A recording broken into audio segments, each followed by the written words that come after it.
Christophe Houtier, d'abord, qui est sur Nordnet, un partenaire. C'est vous? Je vous ai l'air surpris. Partenaire assez récurrent, régulier des initiatives de Serge Pélisser. Vous êtes associé à ce printemps du numérique. Bonjour à Nordnet. Votre collègue et confrère, à qui attend l'honneur. Oui, Serge Grosselli, Numéricable. Voilà, Numéricable qui a changé d'interlocuteur. Hein. C'est pour ça que je n'étais pas hyper sûr que vous soyez... Oui, effectivement, notre directeur général délégué n'a pas pu venir ce matin, il s'en excuse. Alors c'est une minute, on va dire quand même 3 à 5 minutes. Quel est le propos? On a vu des usages, on a vu des rêveurs, on a vu des gestionnaires. Qu'est-ce que Nordnet et Numéricable ont envie d'apporter tout en restant dans le glamour, hein, mais en évoquant leur métier, vos opérations, vos tuyaux, vos investissements, vos espérances? Christophe. Oui, alors, du glamour, nous, ça sera plutôt un témoignage. Rapidement, Nordnet est une entreprise nationale qui fournit notamment des solutions d'accès Internet par satellite dans les milieux les plus isolés, là où la DSL n'arrive pas forcément.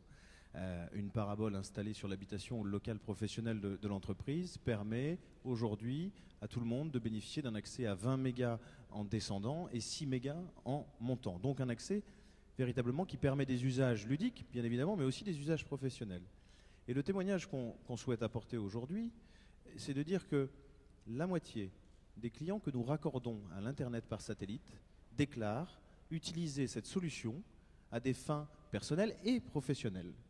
Donc on se rend bien compte, et c'est tous les jours le cas, nos clients nous remercient pour cette solution au débit qu'on leur apporte parce qu'il leur manquait cette infrastructure pour pouvoir travailler à domicile dans certains milieux isolés. Et cette technologie, véritablement, leur permet d'être au bureau en étant chez eux, avec les arguments qu'on a cités tout à l'heure du télétravail, une qualité de vie qui est améliorée pour éviter ces déplacements et ces transports inutiles.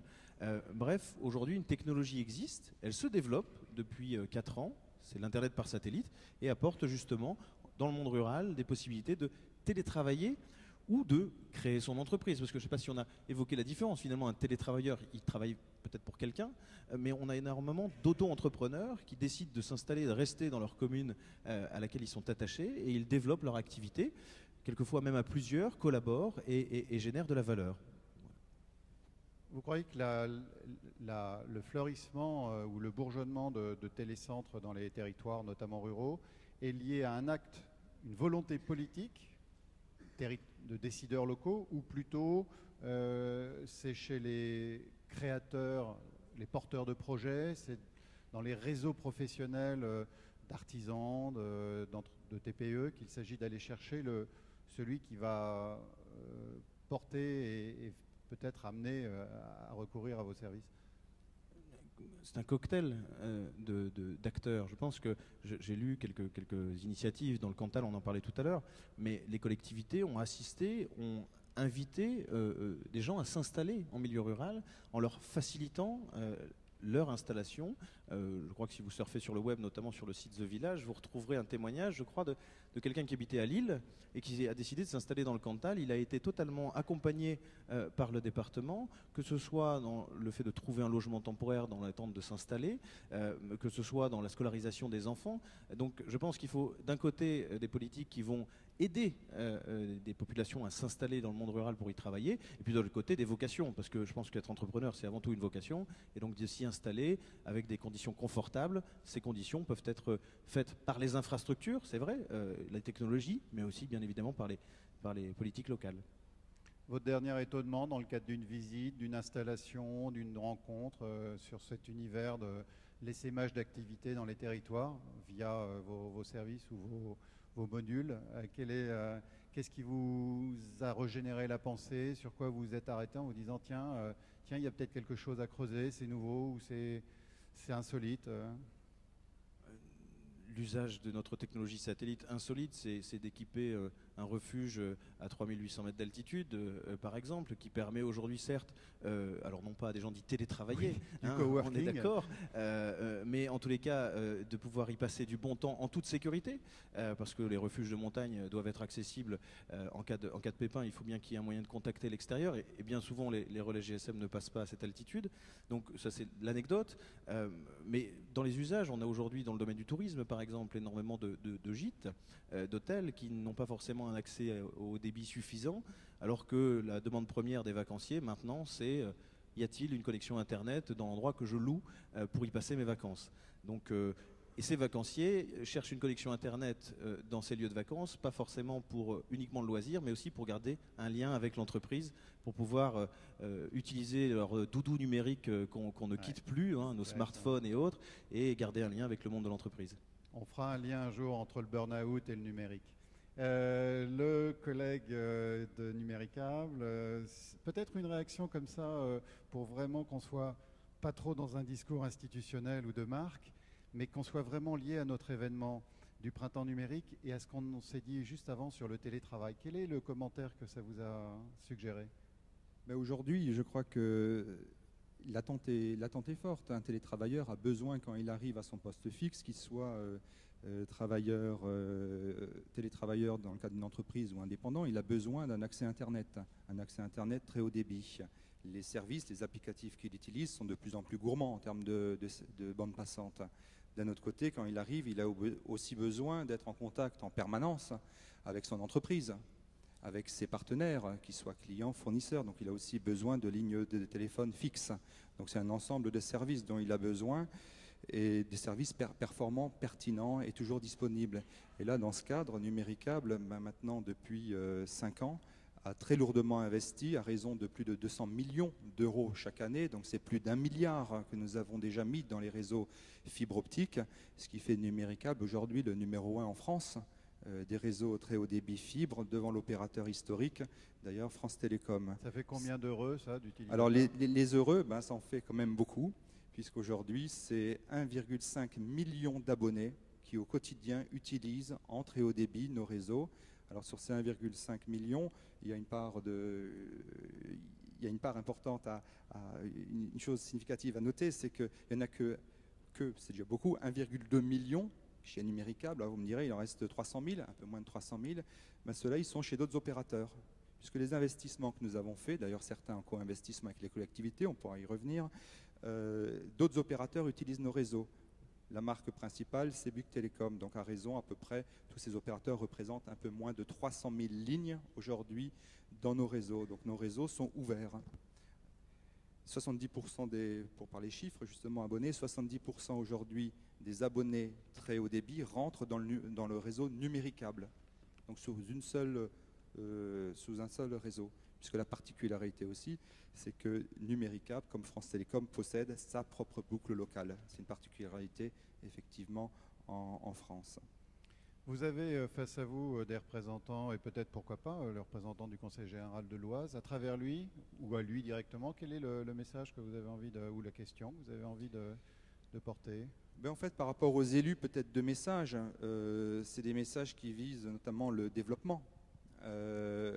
Nous continuons à travailler, nous avons déjà travaillé en co-investissement avec les collectivités, que ce soit des départements, des communautés d'agglomération, des villes. Nous avons signé pas mal d'accords qui visent à co-investir de la fibre optique sur les territoires. On pourrait citer par exemple le département du Rhône, du Val-de-Marne, des Hauts-de-Seine, un très gros projet, ou les communes d'Épinal, de Sarreguemines par exemple, ou encore de Liévin. On souhaite continuer, et d'ailleurs les communes viennent vers nous aujourd'hui, continuer dans cette démarche. Au-delà, il y a également un autre volet, c'est que Numéricable est déjà présent aujourd'hui dans les zones denses où il y a des télétravailleurs, mais également dans le monde rural. Nous couvrons des communes en très haut débit qui font moins de 100 habitants. Plusieurs millions de prises, c'est un peu plus de 2 millions de prises, sont dans les zones non denses aujourd'hui. Nous souhaitons continuer à être présents, et j'ai entendu donc le sénateur ce matin évoquer le projet de Oise THD. Numéricable, effectivement, est très intéressé, puisque nous l'avons annoncé il y a quelques temps. Numéricable souhaite aller sur les réseaux initiés par les collectivités, les réseaux FTTH. Nous avons d'ailleurs fait il y a 6 mois un test dans le département de l'Ain avec le syndicat intercommunal d'électrification de l'Ain, un test qui a donné des résultats très positifs, puisqu'aujourd'hui nous pouvons amener nos services dans son intégralité, le service dans son intégralité, sur des réseaux FTTH. Et Il faut étudier avec les collectivités dans quelle mesure nous pouvons arriver sur ces territoires. On a une particularité, c'est qu'on transporte beaucoup de données, et plus que, je crois, tous les autres opérateurs, un peu à l'image du satellite, on descend en permanence 2,5 gigabits par seconde sur chaque prise abonnée. C'est le seul réseau aujourd'hui qui a cette puissance. On peut avoir 10 chaînes de télé, 20 chaînes de télé en même temps chez soi. Et cette puissance, il faut qu'on la retrouve dans tous les réseaux sur lesquels on pourrait aller. Donc Numérica peut également effectivement se développer sur des réseaux de type, par exemple, RIP. Voilà. Merci Christophe. On n'avait pas prévu cette question, mais directement vers un élu de conseil général ou d'un territoire à la fois urbain et rural. Écoutez, j'ai effectivement 2 messages à destination des élus. Le premier, c'est des remerciements, et le deuxième, ce sont des encouragements. Alors, des remerciements, pourquoi? Parce qu'à l'image de ce qui a été fait dans l'Oise, mais également dans l'Aisne, et à l'échelle de la Picardie, les collectivités ont décidé d'aider les administrés les plus isolés à s'équiper d'une technologie alternative pour accéder au haut débit.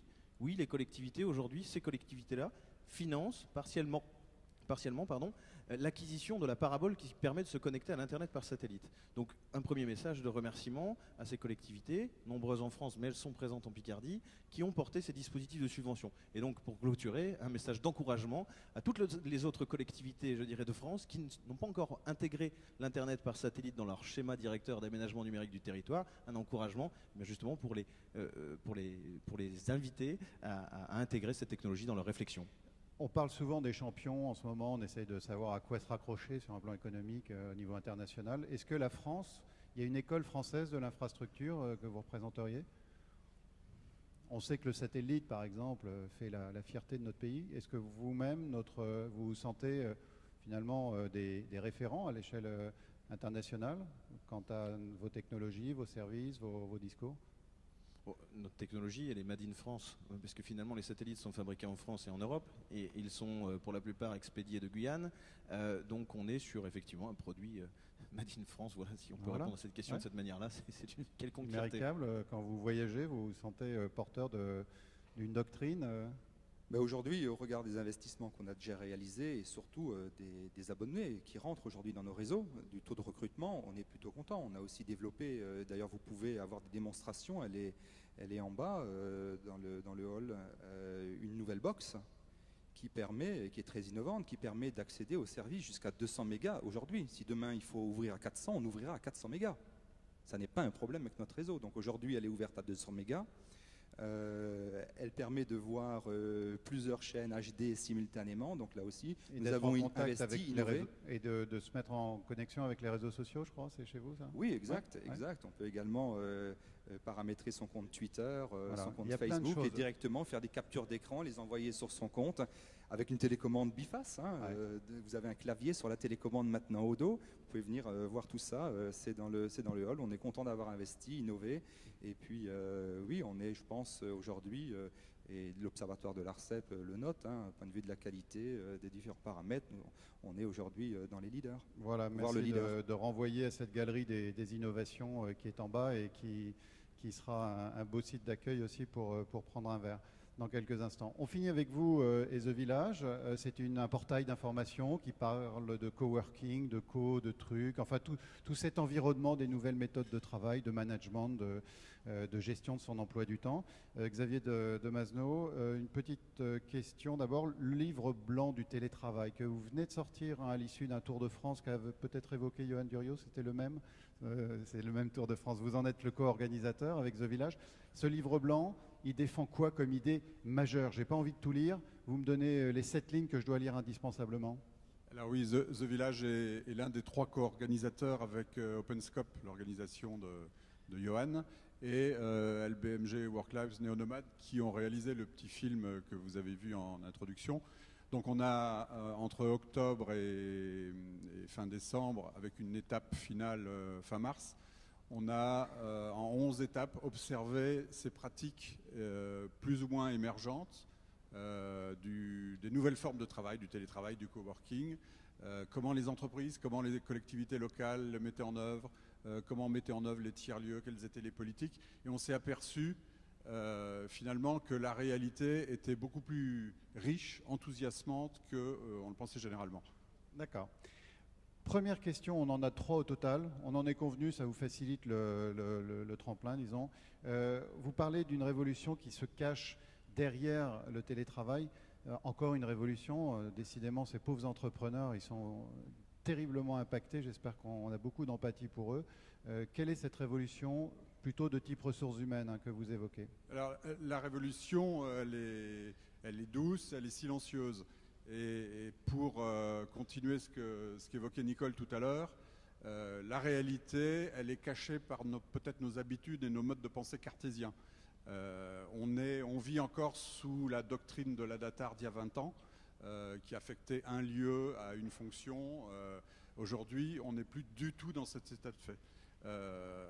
On voit que les pratiques du monde du travail, y compris dans l'administration, sont tout à fait différentes de ce qu'on imagine. Pendant notre Tour de France, on a mené une enquête qui est la plus grosse enquête qui ait jamais été réalisée sur le sujet en France.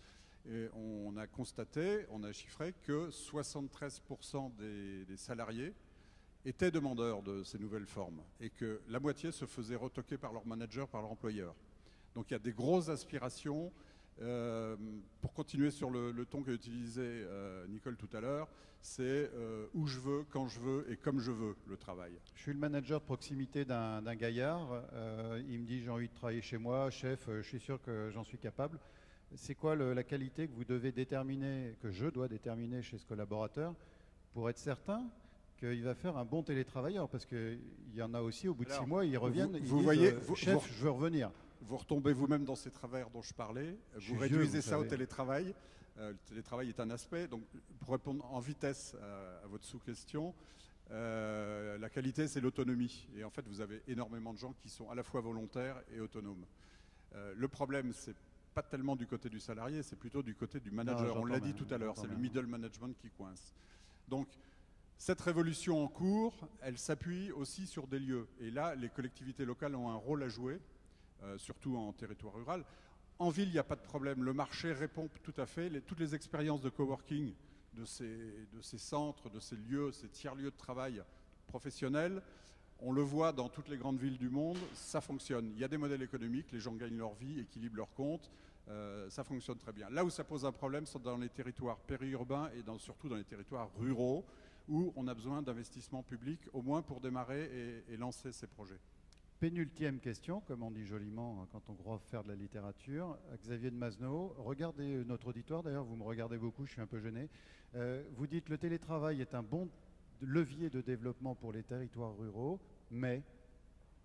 C'est un bon levier de territoires ruraux sous certaines conditions. D'abord, la première des conditions, c'est d'avoir du débit. Aujourd'hui, les nouvelles formes de travail exigent du débit, et exigent du débit élevé, exigent du débit de qualité, exigent du débit symétrique. Désolé pour le satellite, pas toujours très symétrique, mais je confirme que quand on habite dans un territoire rural et qu'on a épuisé toutes les autres solutions de connexion, souvent elles ne vont pas très loin, on est toujours bien content d'avoir 10, 15 mégas descendants en satellite, c'est toujours mieux que rien, même si c'est pas parfait, c'est bridé, c'est asymétrique, c'est ce que vous voulez. Voilà, donc on a besoin de débit. Et à ce propos, je peux m'attrister qu'on en soit toujours aujourd'hui au même débat auquel on assistait il y a 10 ans. Je vois là, deuxième, troisième rang, Pierre Ygrier, que j'ai rencontré il y a 10 ans, 11 ans, dans un même genre de débat, en Eure-et-Loire, ou je sais plus, par là, dans le Perche. Et on avait toujours cette demande, enfin on avait déjà cette demande et toujours le même type de réponse. Donc on peut se poser la question de la responsabilité de l'État et de l'opérateur historique dans le maintien en zone rurale, c'est-à-dire à peu près 80% du territoire, de ce mode de fonctionnement et d'un monopole de fait qui fait qu'aujourd'hui on ne voit pas de développement massif malgré tous les plans, les morceaux de grand emprunt, l'énergie de la Caisse des dépôts, on ne voit pas d'arrivée du FTTH massif dans ces zones rurales, et donc on assiste à une césure. Donc si on n'a pas cette condition préalable, on ne pourra rien faire. Deuxième condition, c'est de développer des tiers-lieux, mais des tiers-lieux qui fonctionnent. Alors j'ai entendu des gens qui rigolaient un petit peu tout à l'heure quand Johan parlait de ces tiers-lieux, de sa vision des tiers-lieux. Le problème, c'est que 50% des télécentres sont vides en France. Pourquoi est-ce qu'ils sont vides? Parce qu'on s'est occupé de l'infrastructure, mais on ne s'est pas occupé de les faire vivre. Si on ne développe pas une animation, si on ne développe pas une communauté, et ça c'est la richesse. Une filière de métier aussi, est-ce que ce fameux concierge ou cet animateur Exactement. De communauté Exactement. de coworking. Donc ça se fait spontanément dans ce mouvement du coworking qui est plutôt urbain et plutôt formé d'indépendants. Ça se fait spontanément parce que c'est leur culture.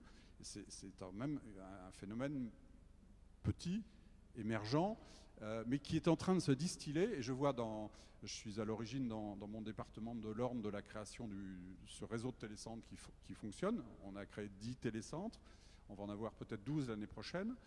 Pourquoi est-ce que ça fonctionne? Parce qu'il y a un réseau humain qui se plaque sur ce lieu. Donc le pouvoir public, l'argent public sont indispensables, mais il faut une méthode pour faire fonctionner ces lieux ensuite.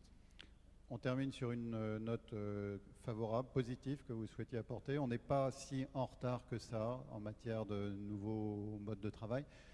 Je travaille à mon domicile en partie. Je connais donc un télétravailleur. J'en connais pas beaucoup d'autres. Vous en connaissez peut-être qui ne sont pas étiquetés télétravailleurs. Tous les télétravailleurs gris dont parlait Nicole tout à l'heure. Toujours dans notre Tour de France, là, avec cette enquête, on a chiffré que contrairement à toutes les études qu'on avance souvent en France, on était à peu près à 17% de télétravailleurs en France. On nous parle de 6% parfois, qui sont des vieux chiffres et des vieilles études. On nous parle de 9 ou de 10%, qui sont des études parcellaires. Donc la réalité, c'est qu'on est plus près des 17% et de la moyenne européenne. Donc arrêtons de nous flageller.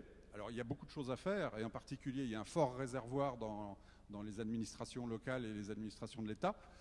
Nous, on est en train d'accompagner une expérimentation dans le Massif central de mise en télétravail de 11 administrations. Et on s'aperçoit que dans les administrations, il y a aussi des managers très modernes qui ont envie d'avancer, qui ont des projets, qui savent manager par objectif, et que très vite, on peut augmenter massivement ce nombre de télétravailleurs. Donc, c'est une bonne nouvelle. Il y a des choses à faire très très vite. Et on voit que notamment, il y a quelques petits déclencheurs comme les 2 lois de l'année dernière, la loi Warsmann et la loi Sauvadet, qui ont introduit le télétravail dans le Code du travail et qui ont donné la possibilité de télétravail dans la fonction publique, dans les fonctions publiques. C'est un déclencheur parce qu'on va voir ressortir dans les chiffres et dans les statistiques tous ces télétravailleurs gris que vous ne connaissez pas. C'est la maman qui télétravaille 1 jour par semaine, c'est le cadre qui reste dans sa résidence secondaire 2 jours ou 2 par semaine sans avoir négocié, sans avoir d'avenant à son contrat de travail, sans plan télétravail particulier. Et sans être défrayé pour ce surgain de productivité. productivité. Voilà.